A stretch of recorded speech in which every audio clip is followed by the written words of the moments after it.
بسم اللہ الرحمن الرحیم۔ السلام علیکم ناظرین، اشفاق احمد کے واقعات کے ساتھ ایک خوبصورت واقعہ۔ ایک دن میں اور زاہد آفس کینٹین پر بیٹھے چائے پی رہے تھے کہ میں نے ان کے ہما وقت کے بوجھے بوجھے سے رویے کی وجہ پوچھی۔ وہ کہنے لگے، مجھے آج مرے ہوئے 3 سال ہو گئے۔ میں نے نظریں اٹھا کر اس کی آنکھوں میں دیکھا جہاں اس جملے کے ساتھ ہی دنیا بھر کی نکاحت اتر آئی تھی۔ پھر کہنے لگے، میں ہمیشہ سے بدتمیز رہا ہوں۔ بچپن میں اسکول جاتے ہوئے ضد، کھانا کھاتے ہوئے نہرے، وہ نہیں یہ کھانا ہے، یہ نہیں وہ کھانا ہے۔ مجھے نہیں یاد کہ 5ویں کلاس تک میں نے اپنے ہاتھ سے نہایا، کھانا کھلایا، کپڑے پہنے یا جوتوں کے تسمے بند کیے ہو۔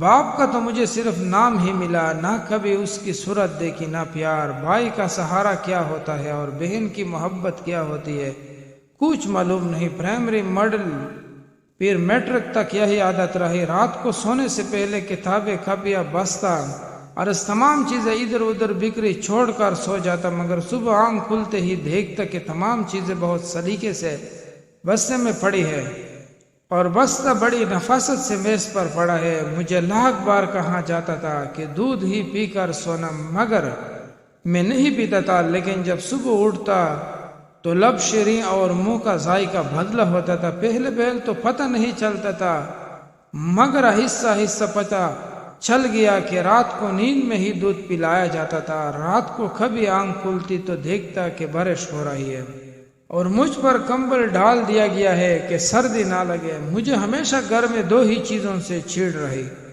ایک 11 سے 13 گھنٹے تک ہاتھ سے چلائی جانے والی سلائی مشین سے، اور دوسری روٹی کے کناروں سے۔ ان پر اکثر گھی لگنے سے رہ جاتا تھا، مگر روٹی کے وہ سوکھے ٹکڑے جو میں اتار دیتا تھا، نہ تو کبھی گھر سے باہر فروخت ہوتے دیکھا اور نہ ہی کوڑا دان میں کبھی نظر آتے۔ اور جب بھی مجھے پیسے چاہیے ہوتے تو میں ایسی سلائی مشین کا رخ کرتا جس سے مجھے چھیڑتی۔ جب بھی مجھے کبھی معمول سے ہٹ کر زیادہ پیسوں کی ضرورت ہوتی تو دیکھتا کہ گھر میں سلائی مشین کے چلانے دورانیہ 16 گھنٹے تک جا پہنچا ہے۔ مجھے یاد ہے کالج میں داخلے کے وقت مجھے 1500 روپے چاہیے تھی۔ میں نے گھر آ کر بتا دیا۔ اس رات 2 بجے کے قریب میری آنکھ کھلی تو گھر کے برآمدے میں کچھ کھٹ پٹ ہوتی محسوس ہوئی۔ ذرا مزید غور کرنے پر یہ بھی محسوس ہوا جیسے کوئی کٹی کٹی سسکیوں کے ساتھ رو رہا ہو۔ چھپکے سے برآمدے میں جا کر دیکھا تو موٹے شیشے کا چشمہ لگائے میری ماں جان کب مشین میں دگے ڈالنے کی مسلسل کوشش کر رہی ہے اور ساتھ ساتھ آنسو بھی گر رہے ہیں۔ میں نے پوچھا، کیا کر رہی ہے ماں؟ ماں نے چونک کر میرے پیچھے دیکھا اور جلدی سے آنسو صاف کرتے ہوئے چہرے پر مسکراہٹ سجاتے ہوئے بالکل صاف آواز میں کہنے لگی، وہ سامنے والی سرائیہ کے بھائی کی شادی ہے تو اس نے کہا کہ صبح تک 2 سوٹ سلائی کر دو، اس لیے بیٹی ہوں، لیکن داغا سوئی میں نہیں ڈال رہا۔ اس دن مجھے ماں کی حالت اور آنسو دیکھ کر احساس ہوا کہ مجھے کوئی چھوٹا موٹا کام کرنا چاہیے۔ میں مناسب کام بھی ڈھونڈتا رہا اور پڑھتا بھی رہا۔ ادھر FA مکمل ہوا، ادھر آفس میں کام مل گیا۔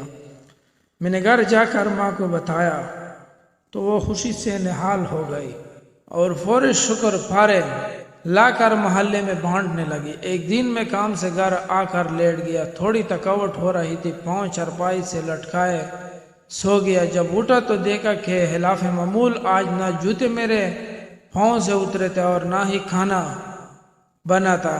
ماں کو آواز دی، ماں ماں ماں اٹھ، بھوک لگی ہے۔ ماں چیخ چیخ کر رویا، 1000 منتیں، مگر شاید اماں آپ کی بار اٹھنے کے لیے نہیں سوئی تھی۔ ماں کے بعد وہ گھر چھوڑ دیا، قبرستان لگتا تھا۔ ادھر دیار غیر میں آ کر میں نے اپنا سارا کام خود کرتا ہوں تو سوچتا ہوں کہ میں نے کبھی جس کی خدمت نہ کی اور نہ کبھی آسائش و سکون دیا، وہ میری ماں تھی، نوکرانی نہیں تھی۔ یہ کہتے ہوئے زاہد کے 2 موٹے موٹے آنسو رخساروں پر بہہ گئے۔ اللہ تعالیٰ میرے اور جس کے بھی والدین حیات ہے سب کے والدین کو ایمان و صحت کے ساتھ خوش رکھے۔ جس کے والدین وفات پا گئے اللہ تعالیٰ ان کو صبر دے اور ان کے والدین کی مغفرت فرمائیے۔ سب دوستوں سے گزارش ہے کہ اچھے اچھے واقعات، ماں باپ کی خدمت کو اپنا شعار بنائیے، کیونکہ کلمہ طیبہ اور نماز کے بعد درجہ جو ہے نا وہ والدین کی خدمت ہے۔ سب دوستوں سے گزارش ہے کہ چینل کو ضرور سبسکرائب اور لائک کریں۔